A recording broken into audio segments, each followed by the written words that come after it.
Hi, I'm Andrew Armstrong and welcome to the Back Office Teardown Lab. I have a recent acquisition here. This is the driver board for a CRT and it's from an arcade cabinet and it's basically a pretty common unit and it's filthy. Doesn't work and it's filthy, and the previous owner said there's something wrong with it.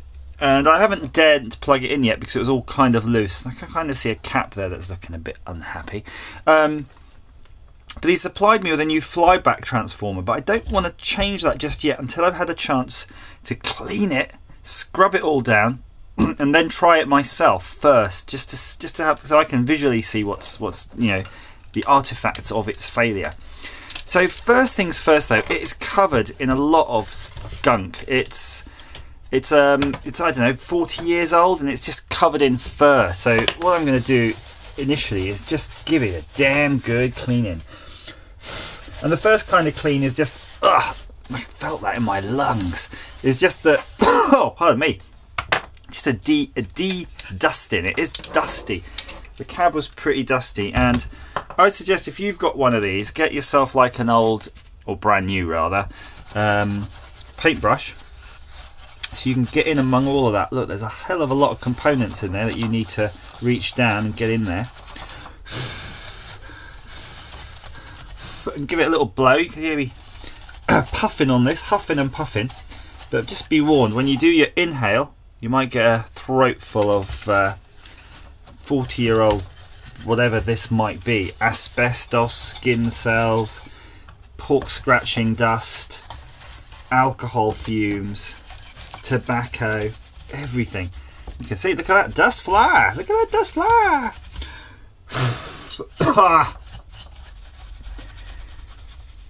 That's better. I wish I had one of those.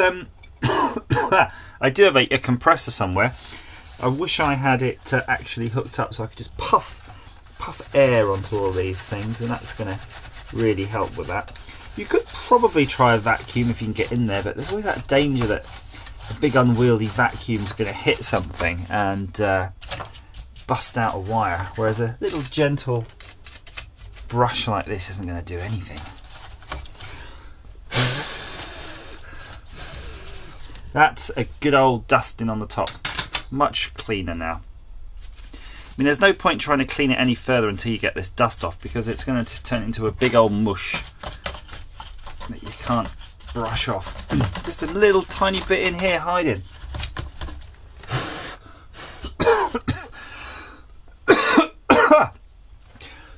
I don't know why when I'm exhaling it's making me cough. It's that bad for you. So I'm just going to turn it over, bottom of the board.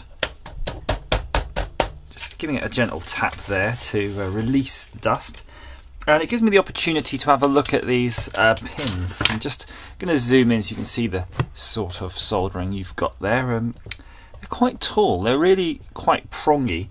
And it does look like it's sort of had touched up joints over the years. So it might well be worth, just after cleaning it, to reflow this a little. And we might well just do that. I'm not quite sure yet, but let's see. Let's see how it cleans. I'm going to use my big paintbrush actually to move the PCB cleaner around because there's such a volume to do. Oh, it smells so orangey. It smells like oranges. I'm going to use a bit of a different technique today, but I just want to first... bloody thing doesn't spray anymore. I first just want to get it nice and coated, so it's sort of glistening, but it is a solvent-based product, so it will dry quickly. So if you haven't got the dirt off before it's drying, it will just dry back on. The dirt will just be sealed in forever. So what you do, get some of your kitchen roll or whatever you've got, and lay that on there like a nice little blanket. Put it to sleep, and then dab, dibby dab.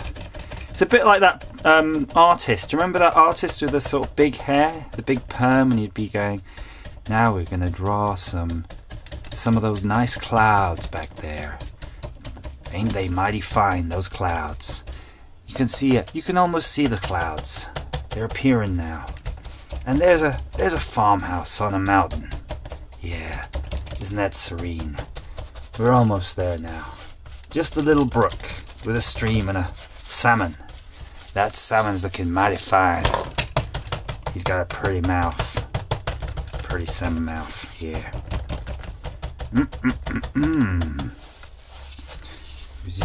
We're gonna dibble. Whew, this stinks. And it's not just the smell of the board. Actually, I was gonna say it's not the smell of the cleaner. The cleaner smells lovely, like oranges. This the board smells. Let's see what colour this is gonna be then when we take it off. It's the colour of disgust. Look at that.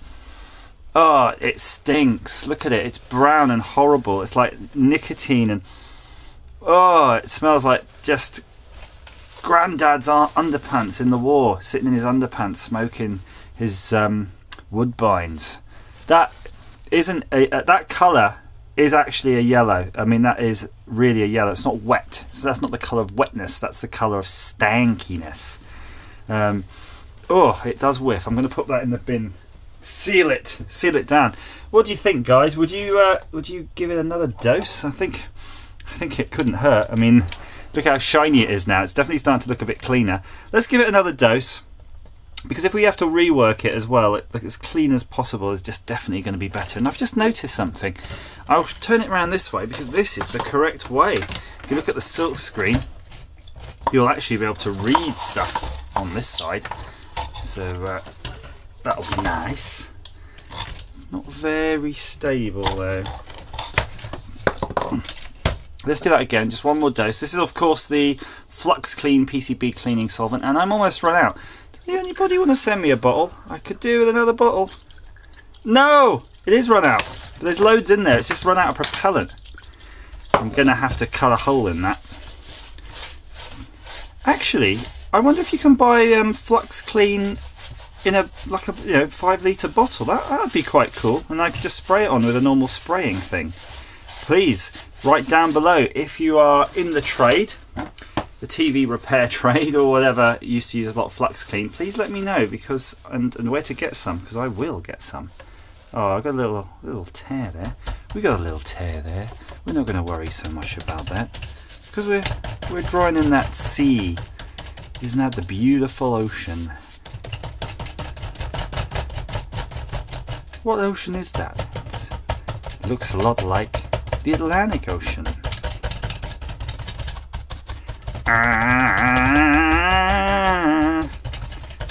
Not quite as wet this time. That's not good. I want it more wet.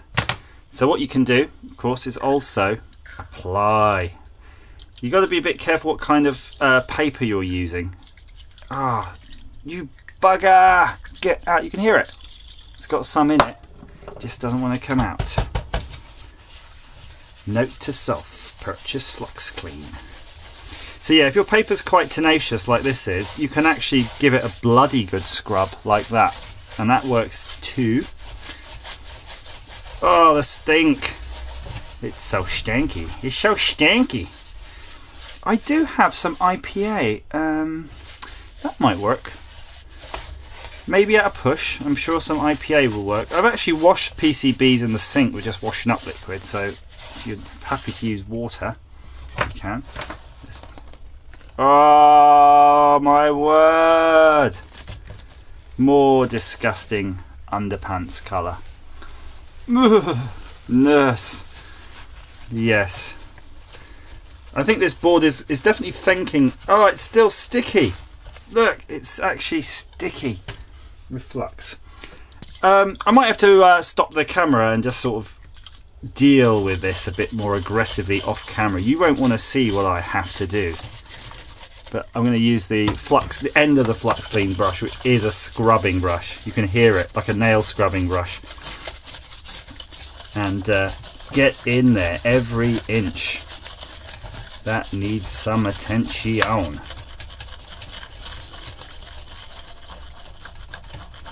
I'll see you back here in a moment, guys. How can there be more? It's never ending. I'm getting tired scrubbing this thing.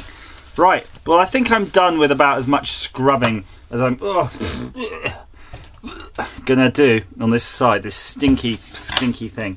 So I'm going to turn this over this way and have a little look It's obviously not going to get the same amount of attention as the other side, but as my main spray is done, I'm going to try to just change over. I've got some foam clean, which isn't great, but better than nothing. I'm going to be a bit kind of ginger with it, because it is a wet thing, but it's basically an anti-static foamy cleaner, and should be doing the same thing as well with the old tissue, but I'm just using it as something to give me a little bit more a slight solvent boost basically to the brush to help get the extra dust off the brush, and I'm wiping the brush as I go along. That's my strategy. It's not an amazing one, but oh, it's a little weird PCB thing there. I need to check that.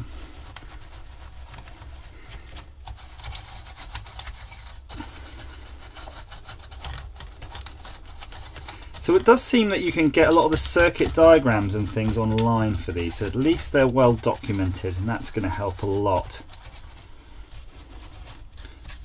Let's clean up all this. Yeah. Filth. It's a filthy thing.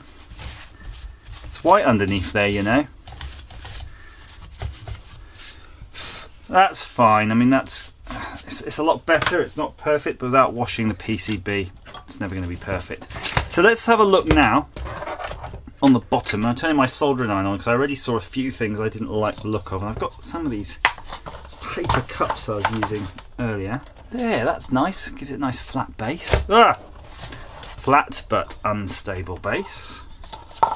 More paper cups needed. And I've got my big roll of solder. And what I'm going to do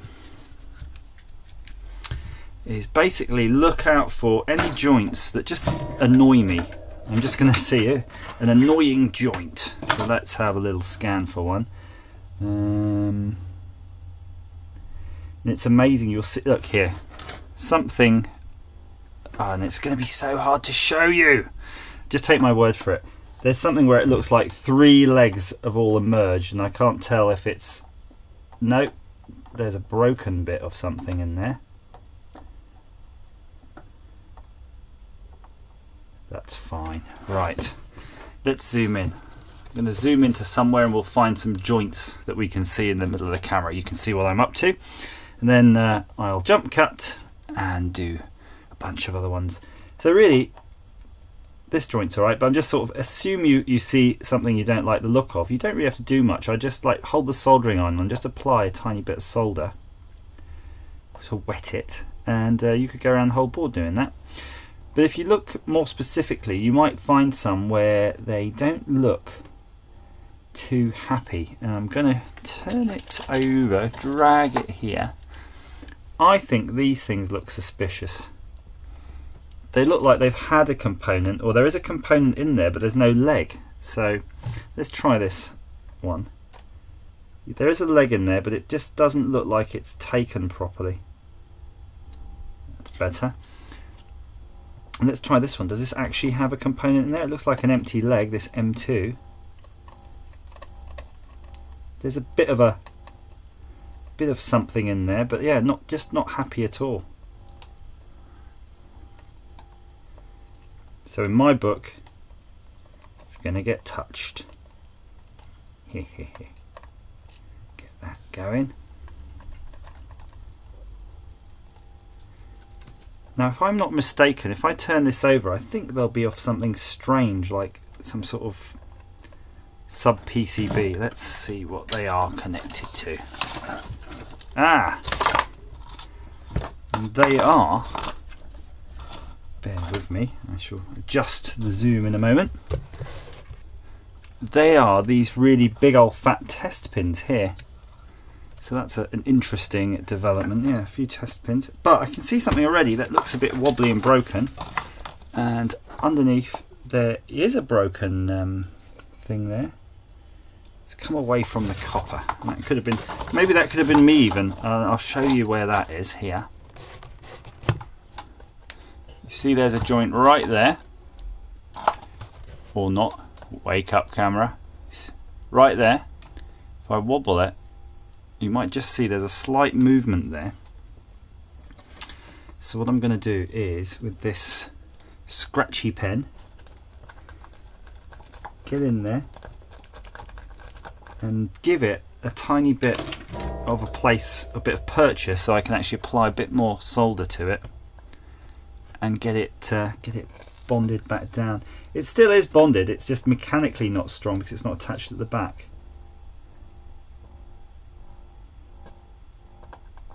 But it is now. I've been through it all. I've touched most joints, I think, and I found the odd joint where actually the wires are so long on these and they haven't trimmed them that 2 wires were actually touching. Now that could just be from my brushing, but even so, if you've got one of these, check it out, because you just don't want that. And it's so easy. Just get in there with your side cutters and just, whenever you see any, just lop them off, and just make sure the bit you cut off there, you take it off board and then clear your tool, because the last thing you want is that floating around. Now if you, just before you sort of try it again, get yourself a brush, another kind of brush, whatever you've got, and just make sure then all of your little bits that you may have introduced through your snipping are gone. So that should be that. I'm going to go try this out later, but I've got a few more things to do before I can just plug this back in. But at least I know I'm giving it a bloody good start. And if something goes bang, I've got a chance of finding it. So I hope that's been of some use to you. Please comment down below, like, share, subscribe if you're that way inclined. And as ever, thank you for watching.